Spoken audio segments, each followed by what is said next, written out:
Você sabe como funciona a execução específica?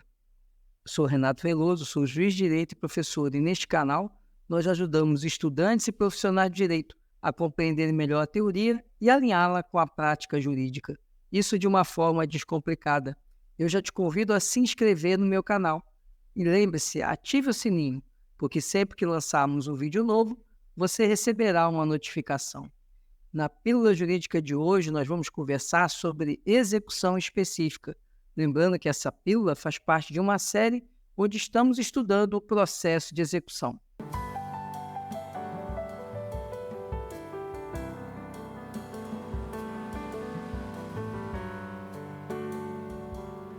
A execução específica é aquela que tem por finalidade garantir que o devedor cumpra uma determinada obrigação, que seja obrigação de fazer, de não fazer ou de entregar coisa certa, sem que haja a conversão em perdas e danos. Essa execução específica ela está regulada nos artigos 497 e 498 do nosso Código de Processo Civil. Vamos conhecê-los. Artigo 497. Na execução que tenha por objeto a prestação de fazer ou de não fazer, o juiz, se procedente o pedido, concederá a tutela específica ou determinará providências que assegurem a obtenção de tutela pelo resultado prático equivalente. Parágrafo único. Para a concessão da tutela específica, destinada a inibir a prática, a reiteração ou a continuação de um ilícito ou a sua remoção, é irrelevante a demonstração da ocorrência de dano ou da existência de culpa ou dolo. Artigo 498. Na ação que tenha por objeto a entrega de coisa, o juiz, ao conceder a tutela específica, fixará o prazo para o cumprimento da obrigação. Parágrafo único. Tratando-se de entrega de coisa determinada pelo gênero e pela quantidade, o autor individualizá-la-á na petição inicial, se lhe couber a escolha, ou se a escolha couber ao réu, este a entregará individualizada no prazo fixado pelo juiz. O processo de execução só atingirá sua finalidade, só será eficiente, se ele permitir que o credor tenha a satisfação do seu direito o mais próximo possível do que o devedor o fizesse espontaneamente. Por isso, o legislador entrega ao juiz poderes para garantir o cumprimento das obrigações. Esses poderes são os poderes de coerção e de subrogação, e eles vão ser usados conforme a natureza da obrigação. Nas obrigações fungíveis, o juiz tanto pode se valer da coerção como da subrogação, ou seja, da substituição da prestação. Agora, quando nós falarmos de uma obrigação infungível, o juiz só vai poder se valer da coerção. Ele não pode utilizar-se da subrogação, já que não caberá a substituição da coisa ou daquilo que deveria se fazer, já que estará diante de uma obrigação infungível. O artigo 497 do Código de Processo Civil outorga poderes ao juiz para, nas obrigações, garantir que ela produza o resultado esperado, ou seja, que consiga ser entregue algo mais próximo possível do que o credor teria direito de receber, antes de se observar a eventual conversão em perdas e danos. Então, o juiz, ao verificar um pedido da parte para o cumprimento de uma obrigação de fazer, de não fazer ou de entregar uma determinada coisa, ele analisará qual a atividade, qual a ação que vai gerar o resultado equivalente. E somente quando não for possível é que se avaliará a conversão em perdas e danos. Sobre a conversão em perdas e danos, é importante nós conhecermos o artigo 499 do Código de Processo Civil. Vamos lê-lo. Artigo 499. A obrigação somente será convertida em perdas e danos se o autor o requerer ou se impossível a tutela específica ou a obtenção de tutela pelo resultado prático equivalente. Vemos, então, que para haver a conversão em perdas e danos, primeiro tem que haver requerimento do autor, do exequente, e segundo, deve haver a impossibilidade de cumprimento pelo devedor. A doutrina ainda assinala que, às vezes, o devedor tem interesse de cumprir a obrigação, apenas não é possível, ou por alguma limitação. Então, é preciso ver também se, efetivamente, o devedor não tem interesse em cumprir essa obrigação. Embora não esteja previsto no artigo 499, é aceitável verificar se realmente há uma recusa, um óbice para que o devedor cumpra a obrigação antes de que ela seja convertida em perdas e danos. Quais os mecanismos que o juiz pode se valer para exigir o cumprimento da obrigação? Isso nós vamos encontrar no artigo 536 do Código de Processo Civil. Vamos a ele. Artigo 536. No cumprimento de sentença que reconheça a exigibilidade de obrigação de fazer ou de não fazer, o juiz poderá, de ofício ou a requerimento, para a efetivação da tutela específica ou a obtenção de tutela pelo resultado prático equivalente, determinar as medidas necessárias à satisfação do exequente. Parágrafo 1º. Para atender ao disposto no caput, o juiz poderá determinar, entre outras medidas, a imposição de multa, a busca e a apreensão, a remoção de pessoas e coisas, o desfazimento de obras e o impedimento de atividade nociva, podendo, caso necessário, requisitar o auxílio de força policial. Parágrafo 2º. O mandado de busca e apreensão de pessoas e coisas será cumprido por 2 oficiais de justiça, observando-se o disposto no artigo 846, parágrafos 1º a 4º, se houver necessidade de arrombamento. Parágrafo 3º.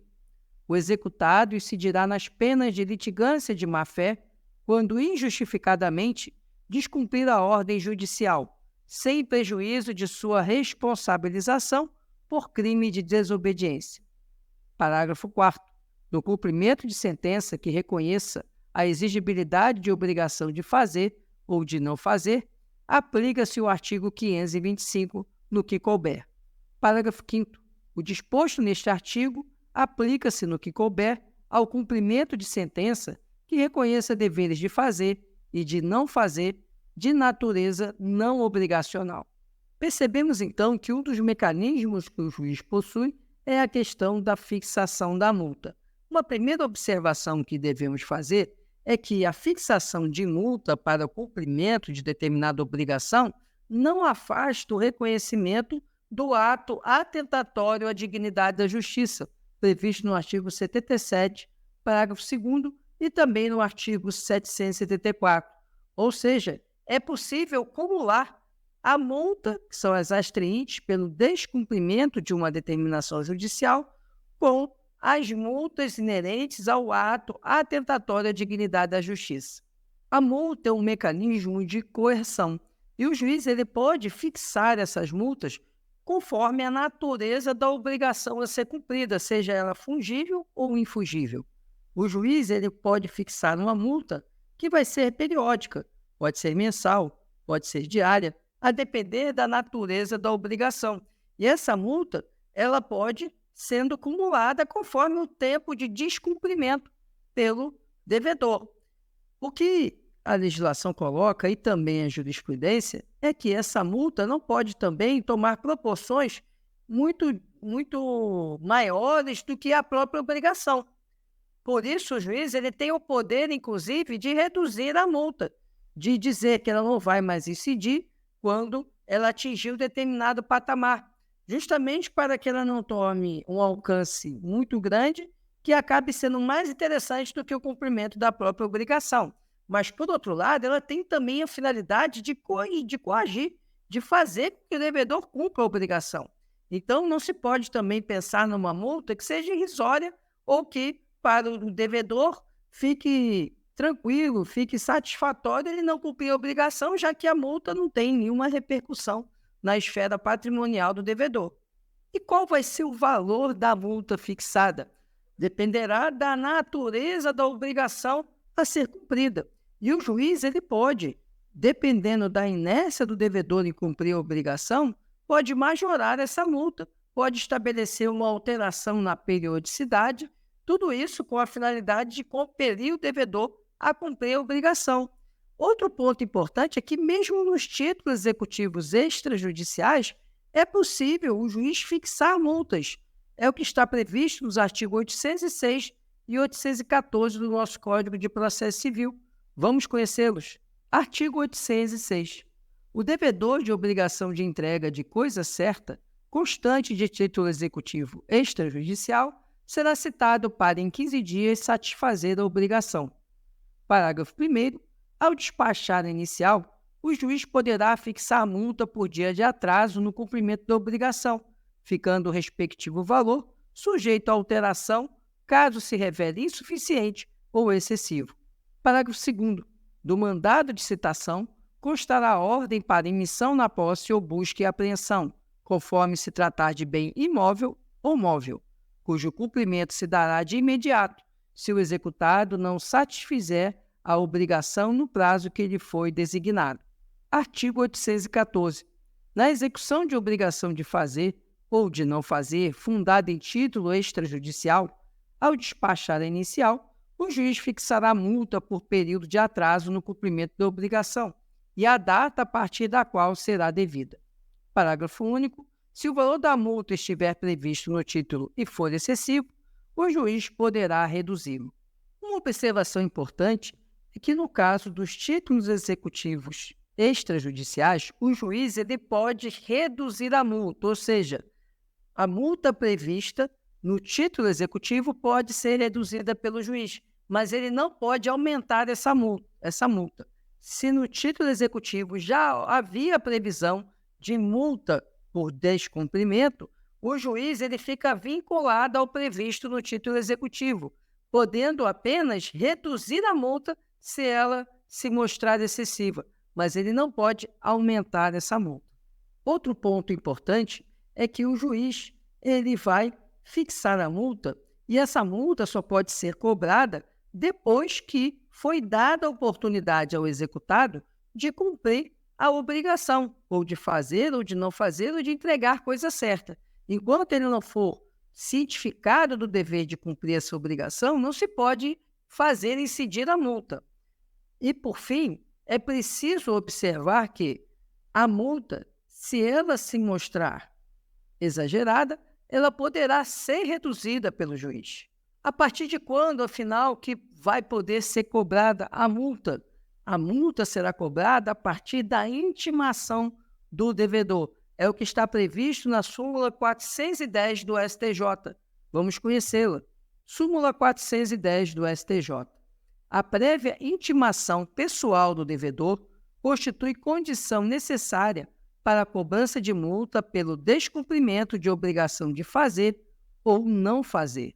O último aspecto que é importante nós observarmos é que a multa ela não pode ser desproporcional, ela não pode atingir o patamar muito incompatível com a obrigação. Então, o juiz tem esse poder de reduzir a multa quando ela se mostrar excessiva e também de majorar a multa quando ela for insuficiente, exceto no caso da execução de títulos executivos extrajudiciais que já tragam a previsão de multa nas obrigações de fazer ou não fazer, quando aí o juiz não poderá aumentar a multa além do que foi pactuado pelas partes no título executivo. Mas, retirando essa situação específica dos títulos executivos extrajudiciais que tragam a previsão da multa, o normal é o juiz poder aumentar e reduzir a multa conforme a equivalência com a obrigação e a necessidade de garantir o cumprimento. Agora, se ela chega a um patamar que realmente fica muito excessivo, o juiz vai entender que não há mais como compelir o executado valendo-se da multa.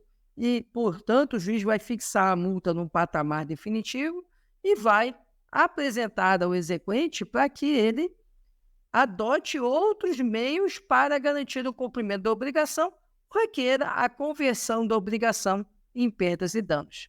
Esse, então, era o conteúdo que tínhamos para a nossa pílula jurídica. Se você ficou com alguma dúvida sobre esse tema, deixe nos comentários sua pergunta que nós vamos responder. E se você tem alguma sugestão de tema, também nos aponte nos comentários que nós prepararemos a pílula jurídica sobre o assunto. Peço ainda que você curta, comente e compartilhe. Ajude esse conteúdo a chegar a outras pessoas. Agradeço muito a sua atenção. Um grande abraço e até a próxima.